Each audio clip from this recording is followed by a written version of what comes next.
Our modern tech world has a dirty little secret. It's not always designed to make your life better. It's designed to keep you scrolling, clicking, and buying. Outdated technology, on the other hand, often had one single focus purpose. And by revisiting that focus, we might just find the clarity we've all been desperately searching for.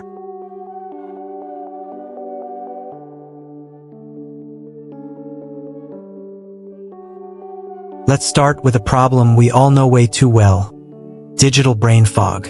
You pick up your phone to check your calendar, but 10 minutes later you're deep in a comment section somewhere, with zero memory of what you were even looking for. Your phone is a productivity paradox. The device meant to organize you is also your biggest distraction. But it wasn't always this way. Meet the PalmPilot.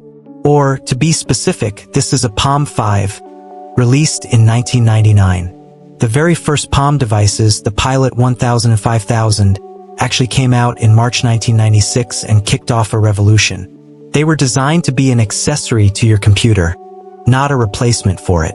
The features were beautifully simple: a calendar, a to-do list, a notepad, and a contact book. That's it. No browser, no social media, no app store begging for your attention. For a glorious, fleeting moment in tech history, this was the peak of personal organization. And here's the genius part we've completely forgotten. Its limitations were its greatest feature. I committed to using this Palm 5 for 1 week to manage my entire schedule. The first day was rough. My thumb kept twitching, reaching for an Instagram icon that wasn't there. I'd pull it out to write a note and instinctively feel the urge to check my email.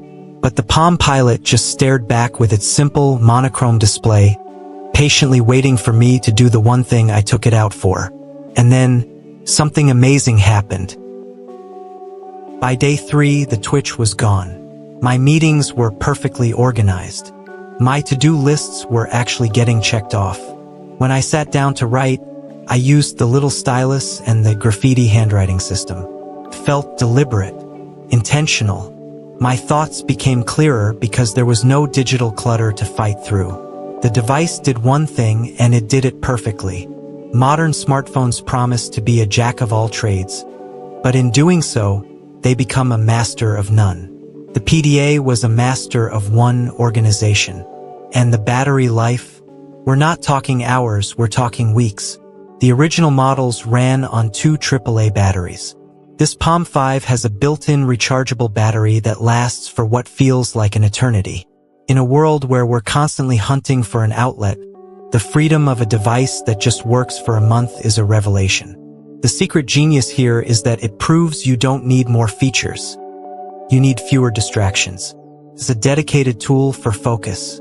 And while consumer PDAs are long gone, the market for rugged industrial PDAs is actually growing. In logistics, healthcare, and manufacturing, they value a device that does its job without the fluff, with some market forecasts projecting the industry to be worth over $5 billion. This isn't just a nostalgic toy, it's a lesson in purposeful design.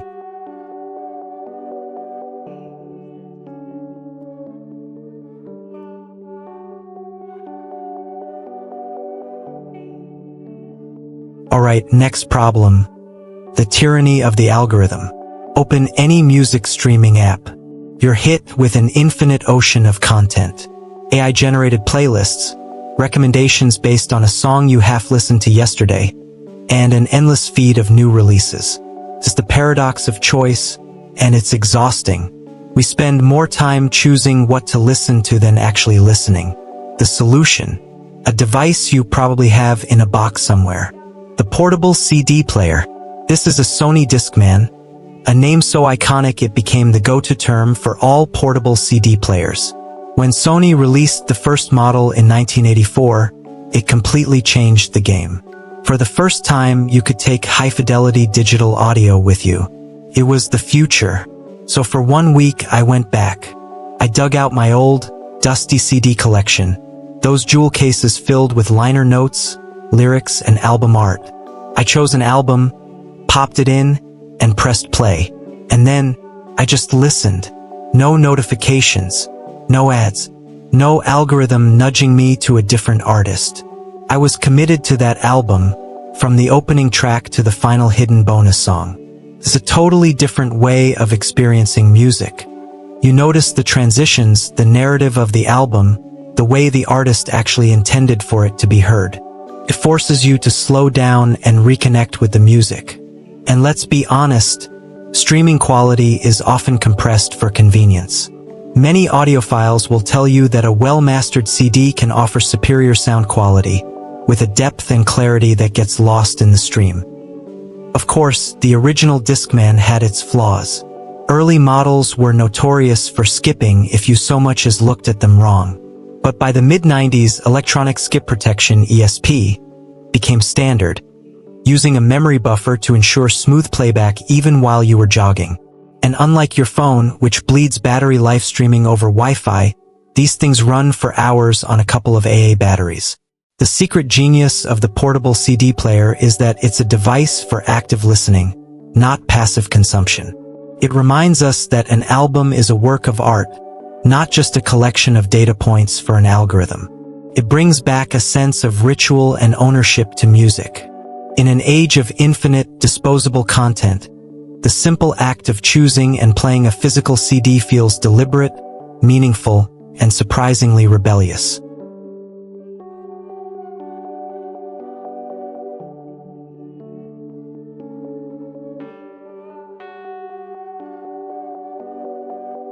Every writer, student, or really anyone who has tried to type an email knows the feeling.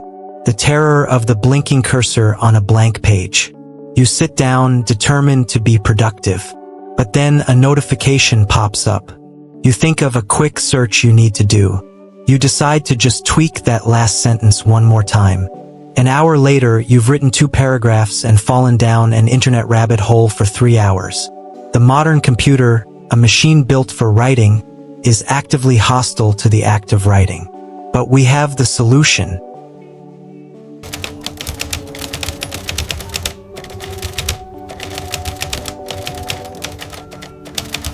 This is a Smith Corona manual typewriter from the 1950s, and it is, without a doubt, the most effective distraction-free writing tool ever created. Its genius is breathtakingly simple. It does one thing: puts ink on paper. There is no internet. There are no apps. There is no delete key that lets you endlessly second-guess yourself into oblivion. When I sat down to write with this, the experience was transformative.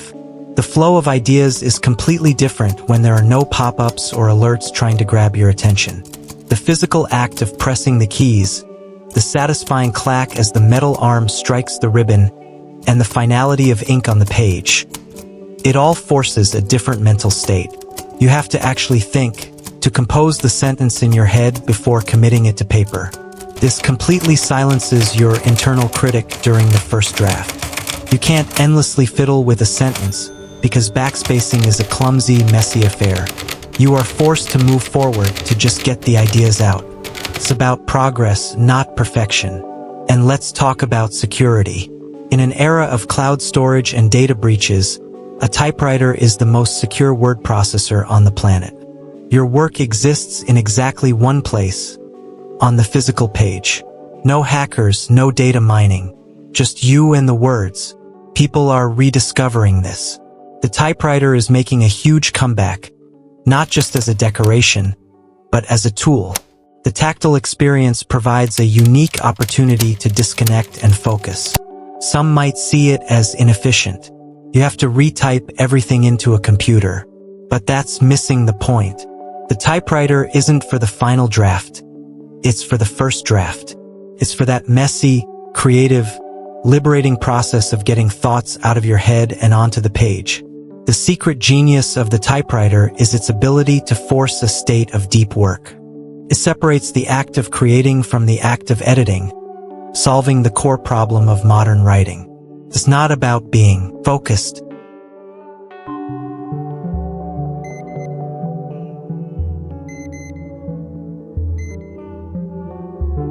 Think about your phone for a second.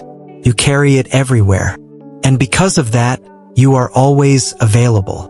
To your boss, your group chats, and every app that wants to send you a notification. This creates a low-level, persistent anxiety, the pressure to be always on, always responsive. It's a huge source of burnout. But what if you could be reachable in an emergency without being accessible to everyone all the time? What if you could finally reclaim your own time?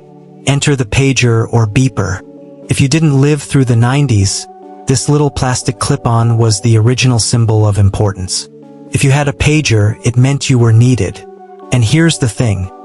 They still exist and are still used by people who need the most reliable, direct form of communication possible. Pagers remain a vital tool for first responders and in healthcare. Think about it. Doctors and firefighters rely on them because pager networks are often more resilient than cellular ones, especially during disasters when cell towers get overloaded. A senior surgeon in the UK's National Health Service, NHS, called it the cheapest and most efficient way to communicate to a large number of people about messages that don't need responses. So I tried it. I gave a pager number to a few key people, my family and my business partner, with one instruction: only use this if something is genuinely urgent. Then, for a weekend, I turned my smartphone completely off. The first few hours were terrifying. I had phantom vibrations in my pocket. What if I was missing an important email? What if someone was trying to reach me? But then, silence. A deep, calming silence. I was actually present with my family. I read a book. I went for a walk without once pulling a device out of my pocket. My pager never went off, because nothing was that urgent. The experience was a revelation. The pager acts as a powerful filter. It separates the urgent from the merely important. Your smartphone treats every notification with the same blaring priority, whether it's a crisis or someone liking an old photo. A pager forces the sender to ask, is this really worth interrupting them for? And most of the time, the answer is no. The secret genius of the pager is that it's not a communication device. It's a boundary-setting device. It allows you to disconnect and engage in deep work or deep relaxation, secure in the knowledge that if a true emergency happens, you're still reachable. It gives you back control of your own attention. In our always-on culture, the ability to be selectively off is a superpower.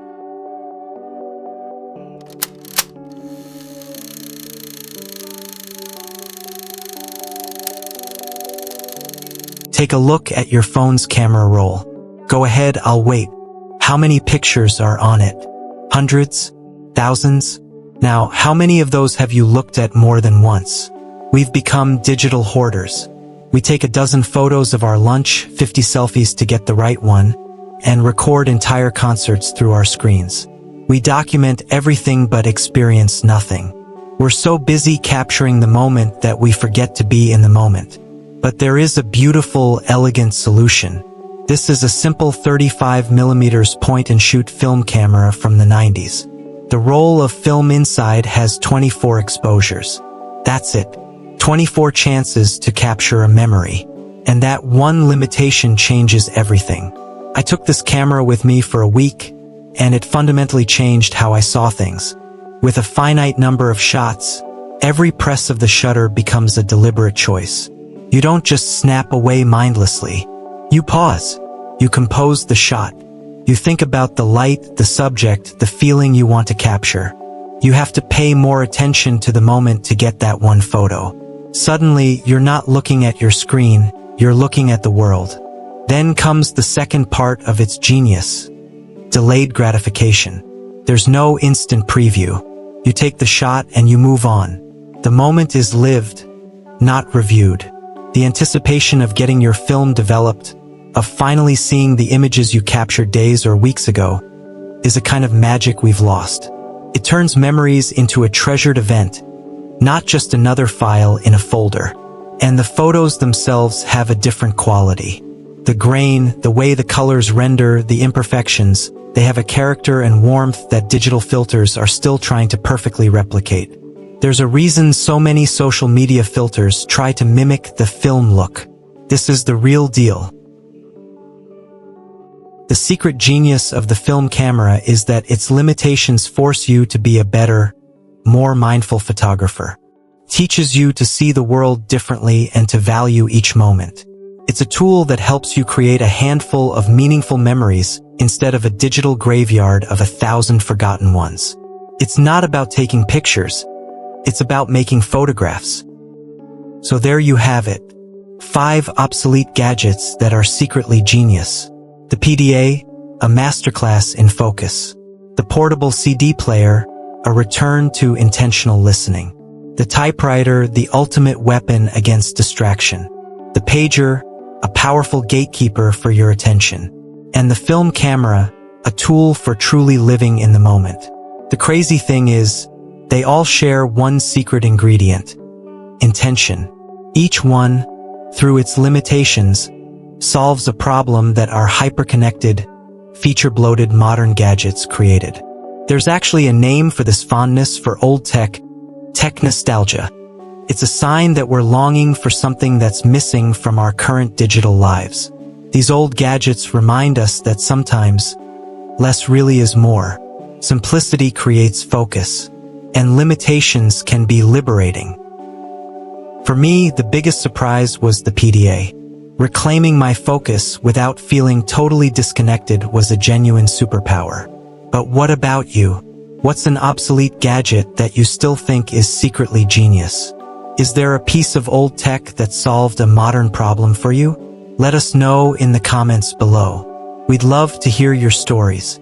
And if you enjoyed this trip into tech's past, make sure to like this video and subscribe.